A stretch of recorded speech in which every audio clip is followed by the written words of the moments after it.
अगर आपको कुछ अरसे तक यह सुनने को मिले कि पाकिस्तान की टेस्ट टीम के लिए प्लेयर्स पूरा करना भी मुश्किल हो गए हैं, तो आपने सरप्राइज नहीं होना, क्योंकि पाकिस्तान क्रिकेट जिस डगर पे चल रही है और जिस तरह पाकिस्तान में क्रिकेटर्स और खास तौर पर टेस्ट क्रिकेट खेलने वाले प्लेयर्स को ट्रीट किया जा रहा है, you should not be surprised अगर पाकिस्तान की टेस्ट टीम आइंदा आने वाले कुछ अरसे में नॉन एग्जिस्टेंट दिखाई दे। पाकिस्तान क्रिकेट बोर्ड ने आज सेंट्रल कॉन्ट्रैक्ट अनाउंस कर दिया है, और जहां दुनिया की हर बड़ी क्रिकेट टीम और हर बड़े क्रिकेट बोर्ड की तरफ से एक हायर कैटेगरी, एक मीडियम, एक लोअर और एक सबसे लोअर कैटेगरी अनाउंस की जाती है, वहीं पाकिस्तान क्रिकेट में आज एक डिफरेंट, एक यूनिक काम देखने को मिला है। पाकिस्तान क्रिकेट बोर्ड ने सेंट्रल कॉन्ट्रैक्ट से ए कैटेगरी सिरे से खत्म कर दी है।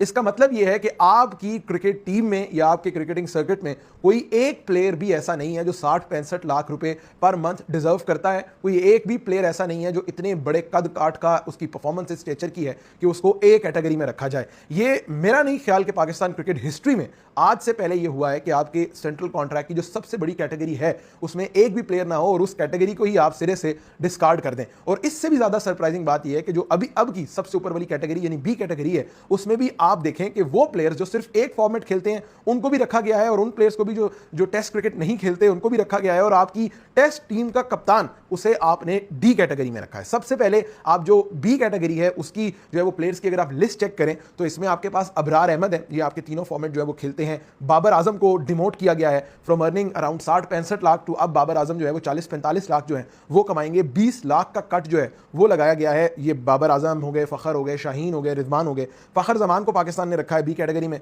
Kind of surprising. फखर जो है वो भी टेस्ट क्रिकेट नहीं खेलते, हारिस रऊफ टेस्ट क्रिकेट नहीं खेलते, आपने उन्हें भी उसमें रखा है। देन हसन अली, ये हसन अली की inclusion is out of nowhere, वो तो आपके पिछले सेंट्रल कॉन्ट्रैक्ट का आई बिलीव पार्टी नहीं थे, अब आपने डायरेक्ट उन्हें जो है वो बी कैटेगरी दे दी है। मोहम्मद रिजवान डिमोट हुए हैं। साइम अयूब, अब साइम भी आई बिलीव टेस्ट क्रिकेट इतना रिपीटेटिवली नहीं खेलते। देन आगा सलमान, शादाब खान अभी वो इंजर्ड हैं, वो भी आपके लिए दो फॉर्मेट की क्रिकेट खेलते हैं। शाहीन शाह अफरीदी की भी डिमोशन हुई है। तो ये हैं वो प्लेयर्स जिन्हें बी कैटेगरी में रखा गया है, who will be earning around about 40 से 45 लाख पाकिस्तानी रुपीस। इसके बाद आते हैं सी कैटेगरी, जहां प्लेयर्स को लगभग कोई 30 लाख पाकिस्तानी रुपीस जो है वो मिलेंगे पर मंथ। ये मंथली रिटेनर है प्लेयर्स का। इनमें अब्दुल्ला शफीक, फहीम अशरफ, हसन नवाज, हारिस, मोहम्मद नवाज, नसीम शाह, नुमान अली, साहिबजादा फरहान, साजिद खान और साउथ शकील। अब साउथ शकील भी आपकी जो टेस्ट टीम है, मतलब पॉइंट सिर्फ बताने के ये है कि जो रेगुलर टेस्ट फिक्सचर्स हैं, जहां दुनिया टेस्ट क्रिकेटर्स को सबसे ज्यादा पैसे देती है, वहां हमने कहा भी आप सिर्फ टेस्ट क्रिकेट खेलते हैं, आप बी सी में आ जाएं, आप डी कैटेगरी में आ जाएं। तो ये बड़ी अनफॉर्चुनेट बात है। देन डी कैटेगरी में आपको प्लेयर्स का नाम सुन के बहुत हैरत होगी जिनको सिर्फ 12 lakh Pakistani rupees per month मिलेंगे। मैं शुरू करता हूं शान मसूद से।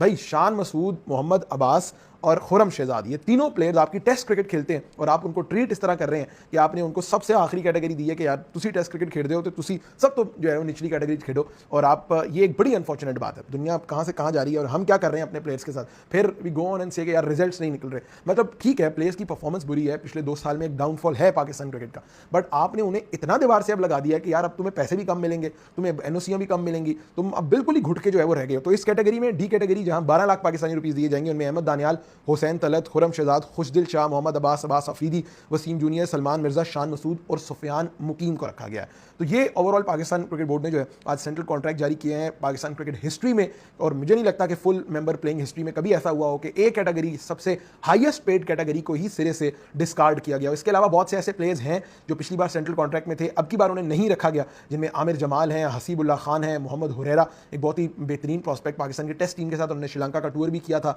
इसके अलावा उस्मान खान, जिन्हें पाकिस्तान यूएई से लेकर आया, इरफान न्याजी जो पाकिस्तान शाहीन टीम के कप्तान हैं, ये वो क्रिकेटर्स हैं जो पिछले सेंट्रल कॉन्ट्रैक्ट में थे, अब की बार नहीं है। तो this is kind of surprising in Pakistan cricket, but again Pakistan cricket है, आप ऑन अ गिवन डे कुछ भी एक्सपेक्ट कर सकते हैं। लेकिन मेरे लिए ये चीज़ बहुत बॉदरिंग थी कि किस तरह आप प्लेयर्स की कैटेगरी सिरे से खत्म करके उनको कहते हैं कि अगर बुरी परफॉर्मेंस है तो हम आपको पैसे भी नहीं देंगे।